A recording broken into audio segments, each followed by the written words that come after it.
Olá, meu caro jogador. Hoje eu gostaria de começar uma grande jornada com vocês. Uma aventura épica com altos, baixos, erros e acertos. Hoje eu os convido para embarcar nessa incrível odisseia que é a história dos videogames. E para conseguirmos fazer isso, precisamos ir para um lugar que eu chamo de o banco de dados. E é aqui onde tudo que você pode imaginar sobre jogos está guardado, desde o primeiro ao último jogo já feito. É aqui onde a nossa história começa.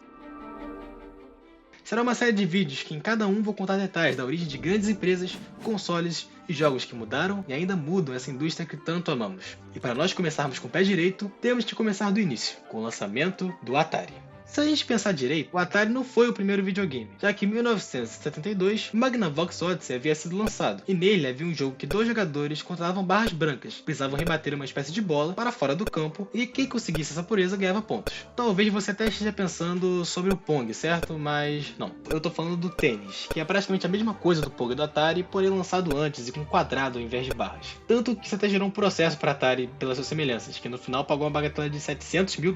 Magnavox Odyssey até teve o seu sucesso, mas foi com a Atari, com o seu copia, só não faz igual, que solidificou o que é ser videogame. Hoje vamos desbravar a ascensão e a queda do console mãe de todos os outros. Esse é do céu a debaixo da terra.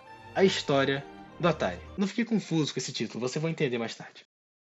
Antes de falarmos sobre o console, precisamos, óbvio, falar sobre seus criadores, né? Nolan Bushnell e Ted Dabney. Nolan nasceu na cidade de Clearfield, Utah, em 1937. Enquanto ele estudava engenharia na Universidade de Utah, em 62, ele tinha um vício incontrolável no Space War, um dos primeiros jogos de videogame. Talvez você já viu esse jogo em algum lugar, porque provavelmente algum amigo seu, ou você mesmo jogou ele na Steam, né? Cuidado, hein? Esse jogo é só fachada, hein? Seu safado. E esse vício era tão grande, mas tão grande, que após 2 anos da sua graduação, ele pegou o quarto da sua filha só pra ele e transformou em uma sala de jogos onde só ele pudesse jogar esse jogo. Tipo, olha o nível de vício do cara. Mais tarde, Nolan foi trabalhar na Ampex, empresa de eletrônicos famosa entre os anos 70 e 80, localizada no Vale do Silício, berço da tecnologia na Califórnia e de todos os Estados Unidos. E foi nesse lugar que ele conheceu seu amigo e futuro sócio, Ted Dabney. Ted nasceu em San Mateo, subúrbio de São Francisco, localizado dentro do Vale do Silício. Seus pais se divorciaram quando era jovem, assim sendo criado apenas pelo seu pai. Serviu aos fuzileiros durante 3 anos e fez curso de eletrônica, despertando interesse pela área. Em 59, deixou o corpo de bombeiros, para assim poder entrar na Universidade do Estado de São Francisco. Mas, como ele não tinha como arcar em seus estudos, foi em busca de trabalho. Em 61, começou a trabalhar na Ampex. Alguns anos se passaram, nos meados de 1969, Nolan e Ted começaram a trabalhar juntos no mesmo escritório. Os dois até que se aproximaram rápido por conta de xadrez e Go, jogos que Nolan adorava. Com o aumento dessa proximidade, Nolan contou a Ted que na época da faculdade ele trabalhou em uma máquina de Carnival, aqueles parques de diversões que você vê em filmes americanos e tal. E foi daí que surgiu a ideia de criar um espaço de entretenimento com atrações dentro dele. E caso você não saiba, assim surgiu a Chuck E. Cheese. Exatamente. Um dos fundadores da Atari criou a Chuck E. Cheese. Aquela pizzaria que a maioria dos fãs de FNAF sabem porque acham que ela tem alguma relação com a criação do jogo. Mas não tem relação. O próprio Scott já falou sobre isso e a sua inspiração para a criação dos animatronics. Ou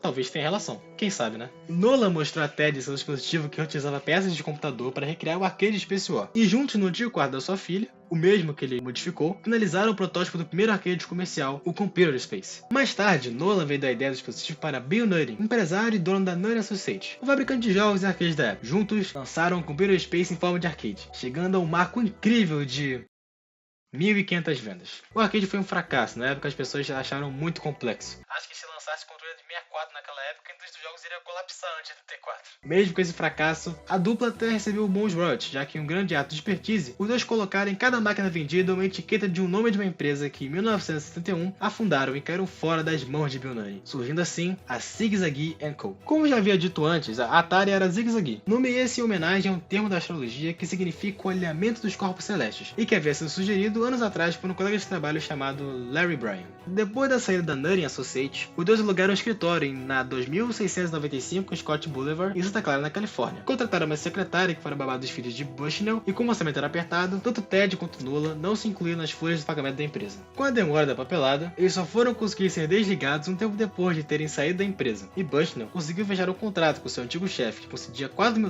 por mês durante 6 meses, para projetar um novo videogame e uma máquina de pinball. Com todo esse dinheiro entrando, a empresa conseguiu contratar seu segundo empregado, Alan Alcorn, que também trabalhou na Ampex em um projeto chamado Videophile. Porém, esse estava tendo problemas e a empresa não quis contratá-lo. Então Nolan aproveitou a oportunidade para convidar Alan para zigue-zague, se tornando o primeiro engenheiro, só que sem nenhuma experiência com videogames. Com Alan já trabalhando no lugar e como um de seus exercícios, projetou um jogo parecido com o tênis de Magnavox, usando um circuito projetado por Ted. Os donos se viram até impressionados com o que o engenheiro fez e decidiram chamar o projeto com o tão conhecido nome Pong. Com essa grande ideia nas mãos, finalmente eles podiam colocar a zigue-zague nos trilhos, só que não com esse nome porque uma empresa qualquer de telhado já havia registrado. Graças a Deus que registraram esse nome antes, porque o nome esquisito. Imagina um filho chegando pro pai hoje e falando: Papai, o que é isso aqui, papai? Ah, filho, isso aí é um videogame quando eu jogava quando era criança. Qual é o nome dele, papai? Ah, isso era um Seisagi 2600. Gostava muito. Meu Deus do céu, que nome horrível. Depois dessa triste notícia para eles, mas felizmente não para nós, a empresa precisava de um novo nome e como Nolan adorava o jogo Go, e o tabuleiro chinês que ficou famoso no Japão, ele procurou algum termo que gostava da sua sonoridade. Os 3 funcionários entraram em consenso com Atari, que basicamente significa cheque nesse jogo. Nolan acreditava que sua empresa seria um aviso para todas as outras do Vale do Silício, e que algo grande estava por vir.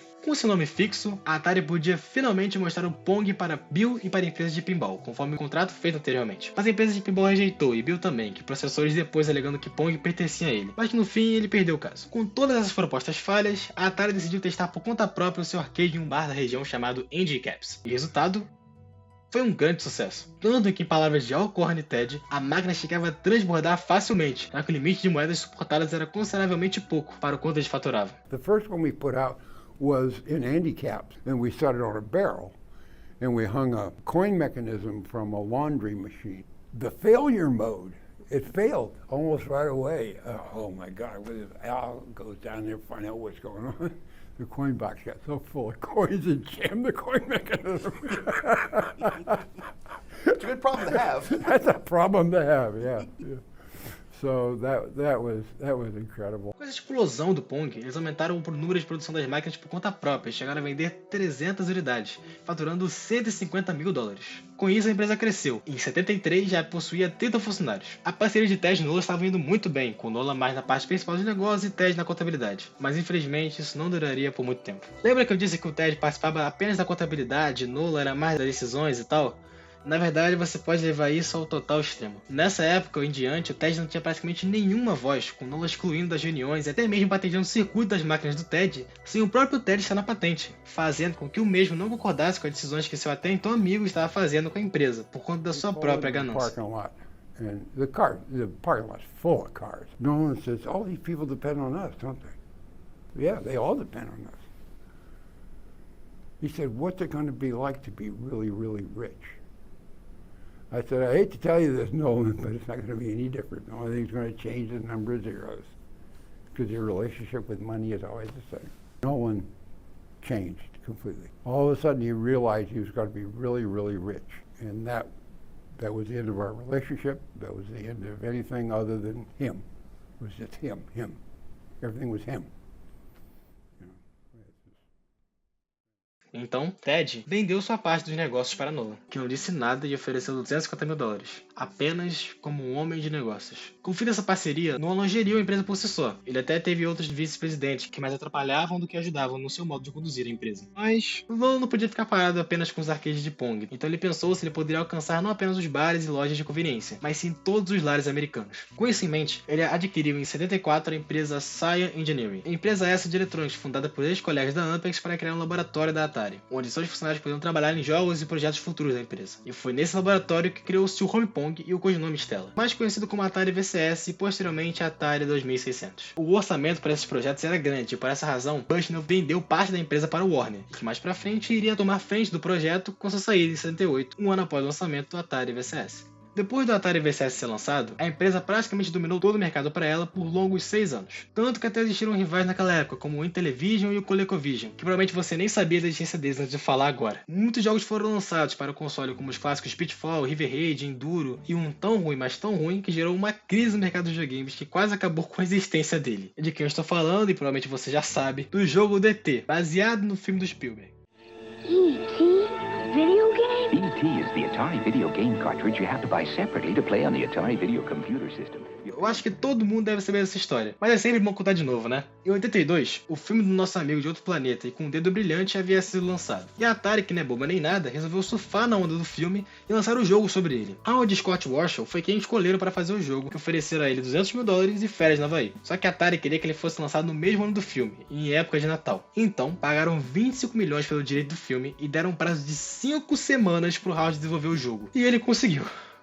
Acho que conseguiu uma palavra muito forte, mas lançou na data que eles queriam. E resultado, o jogo é horrível, os controles são ruins, é cheio de bugs e não tem o menor sentido. Impressionantemente, até que ele vendeu bem, chegando a 1 milhão de cópias. Mas isso nem paga 10% do quanto eles gastaram com os direitos do filme. O único que se deu bem nessa história foi o Howard, que saiu com duzentão no bolso e férias pagas. E somando com tudo isso, a Atari produziu mais jogos de consoles vendidos. Bizarramente, ficou um montão de jogos presos dentro do armazém dele. Então eles tiveram a brilhante ideia de pegar todos os jogos que ficaram presos e enterrar no deserto do Novo México. Basicamente, essa história ela até foi um rumor por alguns anos. Mas em uma investigação feita por um documentário anos depois, foi descoberto que os jogos realmente estavam enterrados naquele local. Essa história é velha, mas nunca perde a graça de tão bizarra que ela é. Depois disso, houve a infame crise de videogames de 83, e a Atari perdeu totalmente a sua relevância que tinha anos atrás. Até houve outras empreitadas da Atari, como o Atari 5200, o 7800 e o Atari Jaguar. Mas a vez da Atari já acabou, e chegou a hora de outra empresa tomar o seu lugar. E essa empresa vinha do mesmo lugar onde o termo Atari é originário. A empresa dona do grande e famoso bigodudo, a Nintendo. Depois dessa grande crise, a Atari nunca mais conseguiu emplacar no mundo dos games como era nos anos 80, e que agora apenas virou uma empresa morto-viva, ainda existindo, mas como uma marca e sendo comprada por outras empresas para usarem a força do nome e símbolo que é o Atari. Essa história sempre irá ser guardada, junto com a sua importância para a criação e existência de uma tecnologia amada por todo mundo, os nossos queridos videogames. Vocês já sabem, meu nome é Eli e é aqui que me despeço. Até a próxima.